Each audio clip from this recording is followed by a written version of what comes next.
യേശു കർത്താവിൻ്റെ നാമത്തിൽ എൻ്റെ സ്നേഹവന്ദനത്തെ അറിയിക്കുന്നു. ഈ മീഡിയയിലൂടെ നിങ്ങളെ കാണുവാൻ യേശു ക്രിസ്തുവിൻ്റെ വചനവും സാക്ഷ്യവും നിങ്ങളുടെ മധ്യത്തിലായിരിക്കാൻ സ്വർഗ്ഗത്തിലെ ദൈവം തന്ന നല്ല സമയത്തിനായി നന്ദി പറയുന്നു. കർത്താവിൻ്റെ വചനത്തിന് മുൻപിലാണ് നാം ആയിരിക്കുന്നത്. അതുകൊണ്ട് ഉറപ്പായിട്ടും വിശ്വസിക്കുക, നിങ്ങളുടെ ജീവിതത്തിൽ മേൽ ഒരത്ഭുതം കർത്താവ് ചെയ്യും. മനുഷ്യൻ അസാധ്യമാണ്, പക്ഷെ ദൈവത്തിന് സകലതും സാധ്യമാണ്. യോബിൻ്റെ പുസ്തകം 42:2 പറയുന്നു, അവൻ്റെ ഉദ്ദേശങ്ങളൊന്നും അസാധ്യമല്ല. ഹല്ലേലൂയ, കർത്താവിന് കഴിയും എന്നാണ് 42-ാം അധ്യായം 2-ാമത്തെ വാക്യത്തിൽ കാണുന്നത്. ശ്രദ്ധിച്ച്, മത്തായി 19:26 അത് തന്നെ, മനുഷ്യന് അസാധ്യമാണ്, പക്ഷെ ദൈവത്തിന് സകലതും സാധ്യമാണ്. നാം ആരെ വിശ്വസിച്ചിരിക്കുന്നു, ആ കർത്താവ് നമ്മുടെ ഉപനിധിയാണ്. അവസാനത്തോളം നമ്മെ കാക്കുവാൻ ശക്തനാണ്. ഹല്ലേലൂയ, ആ കർത്താവിൻ്റെ നാമത്തിലാണ് നമ്മൾ ഒരുമിച്ച് വീണ്ടും ആയിരിക്കുന്നത്. കഴിഞ്ഞ കാലഘട്ടങ്ങളിൽ ഈ കർത്താവിൻ്റെ വചനം കേട്ട് ഒത്തിരി മാറ്റങ്ങൾ നടന്നതായ സാക്ഷ്യങ്ങൾ കേൾപ്പാൻ കഴിഞ്ഞു. കർത്താവിൻ്റെ എല്ലാ ബഹുമാനവും മഹത്വവും ഞാൻ അർപ്പിക്കുകയാണ്.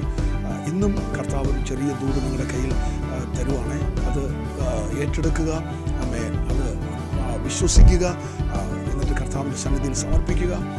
ഉറപ്പായിട്ട് ഞാൻ വിശ്വസിക്കുന്നു, ഇന്ന് ദൈവം വൻ കാര്യങ്ങളെ നിങ്ങളുടെ നടുവിൽ ചെയ്യും. സങ്കീർത്തനം 115 അതിൻ്റെ 12-ാമത്തെ വാക്യത്തിൽ ബൈബിൾ ഇങ്ങനെ പറയുന്നു, യഹോവ നമ്മെ ഓർത്തിരിക്കുന്നു, അവൻ നമ്മെ അനുഗ്രഹിക്കും. അടുത്ത വാക്യം താഴോട്ട് വായിക്കുമ്പോൾ, ചെറിയവരെയും വലിയവരെയും കർത്താവിന് മുഖപക്ഷമില്ല. അതാണ് അതിൻ്റെ ഏറ്റവും വലിയ പ്രത്യേകത. അടുത്ത കർത്താവിൻ്റെ വചനം ഇങ്ങനെ വായിക്കുന്നത്, ഹല്ലേലൂയ, യഹോവ ഭക്തന്മാരായ ചെറിയവരെയും വലിയവരെയും അവൻ അനുഗ്രഹിക്കും. ഇസ്രായേൽ ഗൃഹത്തെ അവൻ അനുഗ്രഹിക്കും. അങ്ങനെ ഒരു അനുഗ്രഹത്തിൻ്റെ പട്ടികയാണ് 115-ാം സങ്കീർത്തനം 12-ാമത്തെ വാക്യത്തിൽ നമുക്ക് കാണാൻ കഴിയുന്നത്. അപ്പോൾ കർത്താവ് അനുഗ്രഹിക്കുന്ന ദൈവം തന്നെയാണ്, നമ്മെ മാനിക്കുന്ന ദൈവം തന്നെയാണ്. പക്ഷേ ദൈവഭക്തന്മാരെ അവൻ പ്രത്യേകിച്ച് ഓർക്കും. Price God, hallelujah. ഓർത്തു കഴിഞ്ഞാൽ അത് അനുഗ്രഹം തന്നെയാണ്. ദൈവമെല്ലാം ഓർത്ത് അനുഗ്രഹിക്കുന്ന ദൈവമാണ്. ഒരു ചെറിയ കാര്യം കർത്താവിന് വേണ്ടി ചെയ്താലും അത് കർത്താവ് ഓർക്കും. നിങ്ങളിൽ ഈ എളിയ ദാസന് ചെയ്യുന്നത് എനിക്ക് വേണ്ടിയിട്ടാണ് ചെയ്യുന്നതെന്നാണ് കർത്താവിൻ്റെ വചനം പറയുന്നത്. ഒരു ഗ്ലാസ് വെള്ളം കർത്താവിൻ്റെ നാമത്തിൽ കൊടുത്താൽ അതിന് പ്രതിഫലമുണ്ട്. അപ്പോൾ അത് ദൈവം ഓർക്കും. ദൈവരാജ്യത്തിന് വേണ്ടി നീ ഒരു സീഡ് ഇട്ടിട്ടുണ്ടെങ്കിൽ, വിത്തിട്ടിട്ടുണ്ടെങ്കിൽ അത് കർത്താവ് ഓർക്കും. ഒരു എളിയവനെ നീ ആദരിച്ചിട്ടുണ്ടെങ്കിൽ അത് കർത്താവ് ഓർക്കും. ഹല്ലേലൂയ, യേശു ക്രിസ്തുവിൻ്റെ നാമത്തിൽ എന്താണോ നമ്മൾ ഇട്ടിട്ടുണ്ടോ അതെല്ലാം ദൈവം ഓർക്കും. ഈ ലോകത്തിലും പരലോകത്തിലും വരാൻ പോകുന്ന ലോകത്തിലും 100 മടങ്ങ് അതിന് പ്രതിഫലമെന്നാണ് വചനം വായിക്കുന്നത്. Praise God. അതുകൊണ്ട് കഴിഞ്ഞ കാലഘട്ടങ്ങളിൽ യേശു ക്രിസ്തുവിൻ്റെ നാമത്തിൽ നിങ്ങൾ എന്തെങ്കിലും ചെയ്തിട്ടുണ്ടെങ്കിൽ അത് നഷ്ടമല്ല. അതൊരു പരാജയമല്ല. അത് ഉറപ്പായിട്ടും നിങ്ങൾ വിശ്വസിക്കുക. അത് നിങ്ങളുടെ ജീവിതത്തിൽ ഇരട്ടി പ്രതിഫലം തന്നെയാണ്, അത് ഇരട്ടി അനുഗ്രഹം തന്നെയാണ്, അതൊരു നന്മ തന്നെയാണ്, ഒരു മാന്യത തന്നെയാണ്. 90-ാം സങ്കീർത്തനം പറയുന്ന പോലെ തലമുറയായി കർത്താവ് ഓർത്ത് അനുഗ്രഹിച്ച് നമ്മെ മാനിക്കുന്ന ഒരു വിധം തന്നെയാണത്. അതുകൊണ്ട് ദൈവരാജ്യത്തിന് വേണ്ടി എന്തെങ്കിലും വിട്ടിട്ട് അല്ലെങ്കിൽ ദൈവരാജ്യത്തിന് വേണ്ടി എന്തെങ്കിലും പ്രവർത്തിച്ചിട്ട് അതൊരിക്കലും ഒരു നഷ്ടമാണെന്ന് ആരും കരുതണ്ട. അങ്ങനെ ഉള്ള വ്യക്തികളോട് ദൈവത്തിൻ്റെ ആത്മ വളരെ വ്യക്തമായിട്ട് അറിയിക്കുന്നു, ദൈവം നിങ്ങളെ വരും ദിവസങ്ങൾ അനുഗ്രഹിക്കപ്പെടാൻ പോവുകയാണ്. കർത്താവിൻ്റെ സന്നിധിയിൽ കരഞ്ഞതിന്, പ്രാർത്ഥിച്ചതിന് അതിന് വരെ പ്രതിഫലമുണ്ട്. Praise God, hallelujah. രഹസ്യത്തിൽ കാണുന്ന പിതാവ് അതിന് പ്രതിഫലം തരുമെന്നാണ് പറയുന്നത്. അങ്ങനെയാണെങ്കിൽ അതിന് പ്രതിഫലമുണ്ട്. കരഞ്ഞതിന് പ്രതിഫലമുണ്ട്. ഉപവസിച്ചതിന് പ്രതിഫലമുണ്ട്. അപ്പോൾ ദൈവരാജ്യത്തിന് വേണ്ടി എന്തൊക്കെ യേശു ക്രിസ്തുവിൻ നാമത്തിൽ നാം ചെയ്തിട്ടുണ്ട് അതിനെല്ലാം പ്രതിഫലമുണ്ട്. അപ്പോൾ പ്രതിഫലമില്ലാത്ത ഒരു കളിയല്ല ഇത്. പ്രതിഫലമില്ലാത്ത ഒരു ശുശ്രൂഷ അല്ലിത്. പ്രതിഫലമില്ലാത്ത ഒരു നാമമല്ലത്. അതുകൊണ്ട് പൂർണ്ണമായിട്ടും കർത്താവിൽ നിങ്ങളെ വിശ്വസിച്ച് ദൈവത്തിൽ ആശ്രയിച്ച് നിൽക്കാൻ പരിശുദ്ധാത്മാവ് ഇന്ന് പകൽക്കാലം ഉറപ്പ് തരികയാണ്. അബ്രഹാമിനെ ദൈവം ഓർത്തു എന്ന് പറയുന്നു. അബ്രഹാമിനെ ഓർത്ത് ദൈവം ലോത്തിനെ രക്ഷിച്ചു. അപ്പോൾ പ്രാർത്ഥിക്കുന്ന, ഇടിവിൽ നിൽക്കുന്ന ഭക്തനെ ദൈവം ഓർത്ത്, ഹല്ലേലൂയ, തൻ്റെ സഹോദരപുത്രൻ ലോത്തിനെ, തൻ്റെ കുടുംബത്തെ വിടുവിപ്പാൻ ദൈവം തയ്യാറായി. 6-ാം അധ്യായം നോഹയുടെ കാലഘട്ടം പഠിക്കുമ്പോൾ ജലപ്രളയത്തിൽ ഭൂമിയിലെ സകല ജനവും നശിച്ചുപോയി. എന്നാൽ 8-ാം അധ്യായം 1-ാമത്തെ വാക്യം പഠിക്കുമ്പോൾ ദൈവം നോഹയെ ഓർത്തു കഴിഞ്ഞപ്പോൾ നോഹയുടെ കുടുംബത്തെ മുഴുവനും ദൈവം രക്ഷിക്കുവാനിടയായി തീർന്നു. ഹല്ലേലൂയ. ദൈവം യോസഫിനെ ഓർത്തു. ഹല്ലേലൂയ. എന്നാൽ പലരും കൂടെ നിന്നവർ പലരും ഓർക്കാമെന്ന് പറഞ്ഞു. പക്ഷെ അവരെല്ലാം മറന്നുപോയി.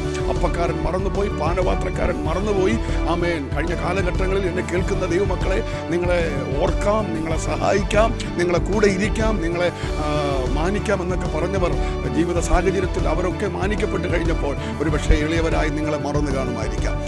നിങ്ങളെ ഉപേക്ഷിച്ച് കാണുമായിരിക്കാം. പക്ഷേ സ്വർഗത്തിലെ കർത്താവ് പറയുന്നു, ഞാൻ നിന്നെ ഒരിക്കലും മറക്കുകയില്ല, ഞാൻ നിന്നെ തള്ളിക്കളയുകയില്ല, ഞാൻ നിന്നെ ഉപേക്ഷിക്കത്തില്ല.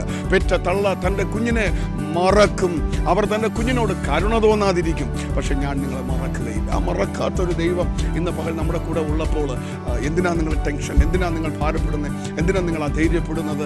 ദൈവം ഓർത്തിട്ടുണ്ട്. കഴിഞ്ഞ ദിവസങ്ങളിൽ, കഴിഞ്ഞ മണിക്കൂറുകളിൽ നിങ്ങൾ കരഞ്ഞത് ദൈവം ഓർത്തിട്ടുണ്ട്, പ്രാർത്ഥിച്ചത് ദൈവം ഓർത്തിട്ടുണ്ട്, കർത്താവിന് വേണ്ടി ചെയ്തത് ദൈവം ഓർത്തിട്ടുണ്ട്, ദൈവവേലയ്ക്ക് വേണ്ടി പ്രവർത്തിച്ചതെല്ലാം ദൈവം ഓർത്തിട്ടുണ്ട്.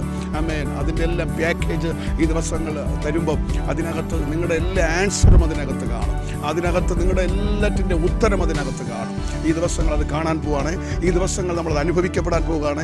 ഈ ദിവസങ്ങൾ നമ്മളത് കൈകൾ കൊണ്ട് തൊടാൻ പോവുകയാണ്, ഈ കണ്ണുകൾ കൊണ്ട് കാണാൻ പോവുകയാണ്, ചെവി കൊണ്ട് കേൾക്കാൻ പോവുകയാണ്. യേശുവിൻ്റെ നാമത്തിൽ ദൈവം ഓർത്ത് ചിലരെ ഇന്ന് പകൽക്കാലം വിടിവിച്ചെടുക്കുന്ന മാനിക്കുന്ന ദിവസമായി കർത്താവിൻ്റെ ആത്മാവിനെ കാണിക്കുകയാണ്. യേശുവിൻ നാമത്തിൽ സംഭവിക്കട്ടെ. ഹല്ലേലൂയ. നിങ്ങളുടെ ജീവിതത്തിന്മേൽ അങ്ങനെ ഒരു മാന്യത, അങ്ങനെ ഒരു ദൈവത്തിൻ്റെ മഹത്വം വെളിപ്പെടട്ടെ എന്ന ആത്മാവിൽ ഞാൻ പ്രാർത്ഥിക്കുകയാണ്. ദൈവം ചിലരെ ഓണറേയും. ഹല്ലേലൂയ. വഴിയരികിൽ കിടക്കുന്ന അല്ലെങ്കിൽ പടിവാതിൽക്കൽ കിടക്കുന്ന മോർദെഖായിയെ ഇപ്പോൾ ആർക്കും മൈൻഡില്ലായിരിക്കാം. പക്ഷെ ദൈവത്തിൻ്റെ സമയം വരാൻ പോകുന്നു. ദൈവത്തിൻ്റെ ഒരു മാന്യതയുടെ സമയം വരാൻ പോകുന്നു. അന്ന് രാജ്യം കാണുകയെ, മറ്റുള്ളവർ കാണുകയെ, ദൈവം മാനിക്കുന്നവനെ ഈ വിധം മാനിക്കണമെന്ന് പറഞ്ഞ് ഹല്ലേലൂയ ദൈവം മാനിക്കുന്ന ഒരു സമയം വരാൻ പോവുകയാണ്. ഇന്നൊരു പക്ഷേ പടിവാതിൽക്കലായിരിക്കാം, ഇന്നൊരു പക്ഷേ നീ പുറംപറമ്പിലായിരിക്കാം, ഇന്നൊരു പക്ഷേ പലതിലും നീ മാറ്റി നിർത്തപ്പെട്ടവനായിരിക്കാം, ഇന്നൊരു പക്ഷേ റിജക്ഷൻ അനുഭവിക്കുന്നവനായിരിക്കാം, ഇന്നൊരു പക്ഷേ തള്ളപ്പെട്ട അവസ്ഥയിലായിരിക്കാം, ഇന്നൊരു പക്ഷേ ആരും കാണുന്നില്ല, എന്നെ എല്ലാവരും മറന്നുപോയി എന്നുള്ള അനുഭവത്തിലായിരിക്കാം. പക്ഷേ സമയം വരുന്നുണ്ട്. കർത്താവ് ഓർത്ത് വെച്ചിട്ട് എല്ലാം പ്രതിഫലം തരുന്ന സമയം വരുന്നുണ്ട്. കർത്താവ് എല്ലാറ്റിനും എണ്ണി കണക്ക് പറഞ്ഞ് അതിൻ്റെ അനുഗ്രഹങ്ങൾ നമ്മുടെ മേൽ പകരുന്ന സമയം വരുന്നുണ്ട്. അതുകൊണ്ട് നമുക്ക് കർത്താവിൽ ആശ്രയിക്കാം. കർത്താവിൽ തന്നെ നമുക്ക് ദിവസങ്ങൾ പൂർണ്ണ ആശ്രയം വഹിക്കാം. കർത്താവിൽ തന്നെ ഈ ദിവസങ്ങൾ നമുക്ക് ശരണപ്പെടാം. ആരും നമ്മെ അറിയുന്നില്ലെങ്കിലും, ആരും നമ്മെ മനസ്സിലാക്കുന്നില്ലെങ്കിലും, നമ്മെ നന്നായി അറിയുന്ന ഒരു കർത്താവ് ഇന്ന് പകൽക്കാലം നമ്മുടെ നടുവിലുണ്ട്. ആ രഹസ്യത്തിൽ കാണുന്ന ആ പ്രാർത്ഥന കർത്താവ് ഇന്ന് പകൽക്കാലം കേൾക്കുന്നുണ്ട്, കാണുന്നുണ്ട്. അതിന് മറുപടി ദൈവം തരാൻ പോവുകയാണ്. കഴിഞ്ഞ കാലഘട്ടങ്ങളിൽ ഉപവസിക്കുകയും പ്രാർത്ഥിക്കുകയും ചെയ്തതിൻ്റെ റിസൾട്ട് ഈ ദിവസങ്ങൾ ഒരു കൈപ്പത്തി പോലെ നിങ്ങൾ കാണുകയാണ്. ഒരു വലിയ മഴയായി അത് ദിവസങ്ങൾ നിങ്ങളുടെ അടുക്കൽ അത് പെയ്തിറങ്ങുവാൻ പോവുകയാണ്. തലമുറകളുടെ ജീവിതത്തിൽ മേൽ, നിങ്ങളുടെ ഭാവി സംബന്ധമായ, നിങ്ങളുടെ ജോലി സംബന്ധമായ, നിങ്ങളുടെ മിനിസ്ട്രി സംബന്ധമായ ഏതൊക്കെ വിഷയത്തിലാണോ കർത്താവ് ഓർത്ത് ചില വിടുതലുകൾ ഈ ദിവസങ്ങൾ അയക്കുവാൻ പോവുകയാണ്. ദൈവം നമ്മെ ഓർത്തിരിക്കുന്നു. കർത്താവ് നമ്മെ സഹായിക്കട്ടെ. നമുക്ക് ഒരുമിച്ച് പ്രാർത്ഥിക്കാം. സ്വർഗ്ഗീയ നല്ല പിതാവേ, അനുഗ്രഹിതമായ നല്ല പകൽക്കാലത്തിനായി നന്ദി പറയുന്നു. കർത്താവേ, അങ്ങ് ഞങ്ങളെ ഓർത്തിരിക്കുന്നു, അങ്ങ് ഞങ്ങളെ അറിഞ്ഞിരിക്കുന്നു. അതുകൊണ്ട് ലോകത്തിൽ ആരും ഞങ്ങളെ അറിഞ്ഞില്ലെങ്കിലും, ആരും ഞങ്ങളെ മനസ്സിലാക്കിയില്ലെങ്കിലും, ഞങ്ങളെ നന്നായി അറിയുന്നൊരു കർത്താവ് ഇന്ന് പകൽ ഞങ്ങളുടെ അടുക്കൽ ഉള്ളതിനായി സ്തോത്രം ചെയ്യുന്നു. മനുഷ്യൻ പുറമേ ഉള്ളത് കാണുമ്പോൾ ഞങ്ങളെ ഹൃദയത്തെ കാണുന്നൊരു ദൈവം, ഞങ്ങളുടെ മനസ്സിനെ കാണുന്ന ദൈവം, ഞങ്ങളുടെ അവസ്ഥകളെ കാണുന്ന ദൈവം ഈ ദിവസങ്ങളെ ബേസിൻ്റെ അതിരുകൾ വിശാലമാക്കിയതുപോലെ ഞങ്ങളുടെ ജനത്തിൻ്റെ അതിരുകളെ വിശാലമാക്കണമേ. ആ കണ്ണുനീർത്തുള്ളികളെ ദൈവം തുടയ്ക്കണമേ. തള്ളപ്പെട്ട കല്ല് മൂലക്കല്ലാകുന്നത് പോലെ നിങ്ങൾ ആത്മാവിൽ കാണുകയാണ് ഇന്ന് പകൽക്കാലം. ചില തള്ളപ്പെട്ട അവസ്ഥകളിൽ നിന്ന് നിന്റെ മക്കളെ ഏറ്റവും ഉന്നതമായ നിലകളിൽ, ഏറ്റവും മുൻസ്ഥാനങ്ങളിൽ കൊണ്ടുവന്ന് അവരെ മാനിക്കുന്നൊരു കാഴ്ച നിങ്ങൾ ആത്മാവിൽ കാണുകയാണ്. ദൈവമേ, കഴിഞ്ഞ കാലഘട്ടങ്ങളിൽ അറിഞ്ഞും അറിയാതെയൊക്കെ അനുഭവിച്ചതായ പല അനുഭവങ്ങളുടെ നടുവിൽ നിലവിളിച്ച് ജീവിതങ്ങളെ നീ ഓർത്തിരിക്കുന്ന കൃപയ്ക്കായി സ്തോത്രം. അങ്ങേക്ക് വേണ്ടി വിതച്ചിരിക്കുന്നത് അങ്ങ് ഓർത്തിരിക്കുന്നതിനായി സ്തോത്രം. അങ്ങേക്ക് വേണ്ടി പ്രവർത്തിച്ചിരിക്കുന്നത് അങ്ങ് ഓർത്തിരിക്കുന്ന കൃപയ്ക്കായി സ്തോത്രം. എന്തെല്ലാം അങ്ങയുടെ നാമം നിമിത്തം നിന്റെ മക്കൾ ഇട്ടിരിക്കുന്നുവോ അതിന്മേലെല്ലാം കർത്താവ് ഓർത്ത് അനുഗ്രഹങ്ങൾ നിന്റെ ജനത്തിന്മേൽ കൽപ്പിച്ചാക്കുന്നത് നിങ്ങൾ ആത്മാവിൽ കാണുന്നു. അബ്രഹാമിനെ ഓർത്തതുപോലെ, നോഹയെ ഓർത്തതുപോലെ, യോസഫിനെ ഓർത്തതുപോലെ ഇന്ന് പകൽ ഈ ശബ്ദം കേൾക്കുന്ന ഞങ്ങളുടെ ജനത്തെ അടിയങ്ങളെ ഓർത്തിരിക്കുന്ന കൃപയ്ക്കായി സ്തോത്രം. ആ അനുഗ്രഹത്തെ ഞാനിപ്പോൾ റിലീസ് ചെയ്യുന്നു. ആ വിടുതലുകൾ ഇപ്പോൾ ഞാൻ പ്രഖ്യാപിക്കുന്നു. ആ നന്മകൾ ഇപ്പോൾ അവരുടെ ജീവിതമേ സംഭവിക്കട്ടെ കർത്താവേ. ഞങ്ങളുടെ അത്ഭുതകരം ഇപ്പോൾ എല്ലാ വിഷയങ്ങളുടെ മേലും തൊട്ട് അങ്ങ് ഓർത്ത് ഞങ്ങളെ അനുഗ്രഹിച്ചിരിക്കുന്ന മഹാകൃപയ്ക്കായി നന്ദി പറയുന്നു. എല്ലാ ബഹുമാന മഹത്വം അങ്ങേക്ക് യേശുവിൻ നാമത്തിൽ തന്നെ പിതാവേ, ആമേൻ. കഴിഞ്ഞ നാളുകളിൽ പലരും മറന്നു കാണും, പലരും നമ്മെ ഉപേക്ഷിച്ച് കാണും. പക്ഷേ ഉപേക്ഷിക്കാത്ത, മറക്കാത്ത ദൈവം ഇന്ന് പകലും വ്യക്തമായി സംസാരിച്ചിരിക്കുന്നു. കർത്താവ് നമ്മെ മറക്കില്ല. കർത്താവ് നമ്മെ ഓർത്ത് നമ്മുടെ ജീവിതത്തിലുള്ള അനുഗ്രഹങ്ങൾ ഈ ദിവസങ്ങൾ വെളിപ്പെട്ട് വരും. ആ അനുഗ്രഹത്തിൻ്റെ മാന്യതയോടുകൂടെ ഇത് കർത്താവ് തന്നതാ, ഇത് കർത്താവ് മാനിച്ചതാ എന്ന് വെളിപ്പെടുത്തിക്കൊണ്ട് എല്ലാ ബഹുമാനവും കർത്താവ് എടുത്തുകൊണ്ട് നമ്മെ ദേശത്ത് വെളിപ്പെടുത്തുന്ന ദിവസങ്ങളാണ്. നമുക്ക് ഒരുമിച്ച് കർത്താവിൻ്റെ വേലയിൽ വർദ്ധിച്ചു വരാം. കർത്താവ് നമ്മെ സഹായിക്കട്ടെ. God bless you. Amen. Thank you.